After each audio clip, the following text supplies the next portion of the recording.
John Paul భార్య ఉద్యోగం చేస్తూ 60-70 వేలు 80 లక్షల రూపాయలు ఆమె సంపాదిస్తుంది. వీడు వీడేదో వాక్యం చెప్పేస్తున్నాడు, ఏదో కష్టపడిపోతున్నాడు అన్న భ్రమలో నెలకు 3 లక్షలకు పైగా వీడికి పంపిస్తున్నారట. ఎంత దారుణం! పోనీ ఆ 3 లక్షలతో ప్రభు పని ఏమైనా చేస్తున్నాడా? జల్సాలు చేస్తున్నాడు. అమ్మాయిలతో తిరగడానికి దేవుని సొమ్ము, లాడ్జిల్లో ఉండడానికి దేవుని సొమ్ము. వీడి బతుకు ధనాపేక్ష. డబ్బు అందేసరికి నెత్తి మీదకి వచ్చి కన్నులు నెత్తికెక్కి అమ్మాయిలతో తిరుగుతూ జల్సాలు చేస్తూ వాడి ఇష్టానుసారంగా బతుకుతూ ఇతరులను అంటాడా? వీడా వాక్యం చెప్పేది? వీడా ఇతర సేవకులు నిందించేది? వీడా పేద సేవకుల్ని నిందించేది? వీడా పిల్లికి బిచ్చమైన ఈ గుడ్డి సన్నాసి, పిల్లికి బిచ్చమైన ఈ జిడ్డుగాడు ఇతరులను అంటాడా? ఆ బాను మేకలని సహోదరుడు పెట్టింది నిజమేరా? నువ్వు సీక్రెట్ బెగ్గరవరా? నువ్వు దోపిడి దొంగవరా? దోపిడి దొంగవు. లక్షల వేల రూపాయలు దోచేసావు ఇప్పటి వరకు నువ్వు విశ్వాసుల దగ్గర.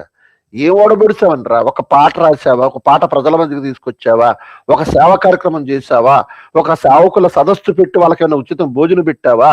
ఏ సేవకులకైనా హెల్ప్ చేసావా? ఏ అనాథలనైనా పోషించావా?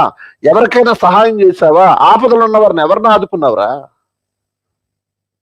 పైగా రారా ముఖాముఖికి ఒక్కసారి మాట్లాడదామంటే 14,000 అడుగుతావు నన్ను.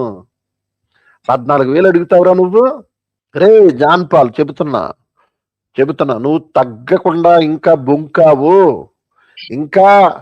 ఇంకా నువ్వు నీ పాపాలను నీ ముడ్డి కింద పెట్టుకుని నువ్వేదో పాపం ఎరగనట్టు, వాక్యాన్ని వక్రీకరిస్తూ కూడా అది నిజమన్నట్టు ఇంకా నువ్వు బొంకావు. నీ సంగతి చూస్తా. నేను నీ నాశనాన్ని కోరుకోవడం లేదు. నువ్వు మారి యథార్థంగా బ్రతుకుతావని ఆశిస్తున్నాను. నీ మాటల్లో తేడా వచ్చిన, ఇవి విన్న తర్వాత నీ మాటల్లో ఇంకా గర్వం కనబడిన, నీ మాటల్లో అహంకారం కనబడిన, నీ మాటల్లో కప్పు పుచ్చుకునే మాటలు వచ్చిన, నీ మాటల్లో నీ పాపాన్ని సమర్థించుకునే బోధలు వచ్చిన, ఇతరులను నిందించిన, ఏ సేవకుణ్ణి తోలనాడిన, ఏ సేవకుణ్ణి ధనాపేక్ష కలిగిన వాడు దశంభాగం అడుగుతున్నాడు, కానుకలు అడుగుతున్నాడు అని వాగిన, అరే జాన్పాల్, నిన్నొకప్పుడు ప్రేమించి చిట్టి తమ్ముడు మారు అని చెప్పాను, తొక్కి పడేస్తాయమనుకున్నావు. ఎంతవరకు ఉండాలి అంతవరకు ఉండి ఇక మీదట నేను ఫోకస్ చేశాను నీ మీద. నీ బోధలన్నీ, నీ ప్రసంగాలన్నీ నా దగ్గరికి పిన్ టు పిన్, ఇదిగో ఈ నిమిషం దగ్గర నుంచి ఎలా బోధించాడు, ఈ నిమిషం దగ్గర నుంచి ఎలా బోధించాడు అని అందరూ పంపిస్తున్నారు. విశ్లేషణ ప్రారంభించాను. ప్రతిరోజు నీ బోధల మీద దృష్టి పెట్టాను. నువ్వెంత అజ్ఞానివో ప్రపంచానికి తెలుస్తుంది. ఎప్పటికైనా మార్పు చెందు. నీ బతుకేదో నువ్వు బతుకు. ఇంకే సేవకుని నిందించకు, యథార్థంగా బోధించు. పాపం చేసావు గనక విడిచిపెట్టు. ఏ అమ్మాయినైతే తల్లిదండ్రులు కాకుండా చేసావో ఆ అమ్మాయిని మరలా తల్లిదండ్రుల దగ్గరికి చేర్చు.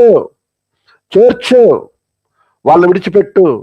వాళ్ళకి భవిష్యత్తు ఉంది. వాళ్ళ భవిష్యత్తును బంగారు బాటగా వాళ్ళు మలుచుకోవాలి. విడిచిపెట్టు. ఆ ట్రాప నుంచి బయటపెట్టు. లేదో చెప్తాను, నీ సంగతి చూస్తాను రే. నీ సంగతి చూస్తా. మరలా చెప్తా, నీ సంగతి చెప్తా. నేను ఆల్రెడీ నిన్ను అభిమానించి ఒక తమ్ముడు హానుక్ అనే తమ్ముడికి చెప్పా, యుద్ధం మొదలు పెడుతున్నాను, జాగ్రత్తగా ఉండమని చెప్పేవాడిని అని చెప్పా. ఇంకా నేను బయట పెట్టాల్సినవి చాలా ఉన్నాయి. నీ జీవితం గురించి, నీ బతుకు గురించి, నీ బాగోతాలన్నీ నేను బయట పెట్టాల్సినవి చాలా ఉన్నాయి. పెట్టదలుచుకోవడం లేదు. నేను పెట్టాలని కోరుకుంటావా? చూసుకో, మాట్లాడు. నా మీద మాట్లాడతావా? సేవకుల మీద మాట్లాడతావా? బొంకుతావా? అబద్ధ బోధలు చేస్తావా?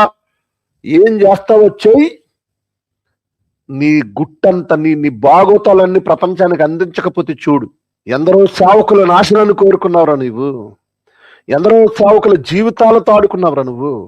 ఎందరో సేవకుల కన్నింటికి కారకుడు అయ్యావురా నువ్వు. ఎందరో సేవకులు మానసికంగా నలిగిపోయారురా నీ వలన.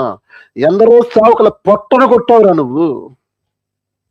ఎందరో సేవకుల పొట్ట కొట్టావురా నువ్వు. పేద సేవకుల పొట్ట కొట్టావురా నువ్వు. ఎన్నో సేవా కార్యక్రమాలు ఆగిపోవడానికి కారణమయ్యావురా నువ్వు. యథార్థంగా బ్రతుకుతున్న నాలాంటి సేవకులను కూడా నువ్వు నిందించావురా నువ్వు. నిన్ను విడిచిపెట్టడు దేవుడు. మార్చుకుంటావా జీవితాన్ని? పశ్చాత్తాపడి తప్పు ఒప్పుకుంటావా దేవుని దగ్గర? మౌనంగా ఉండు.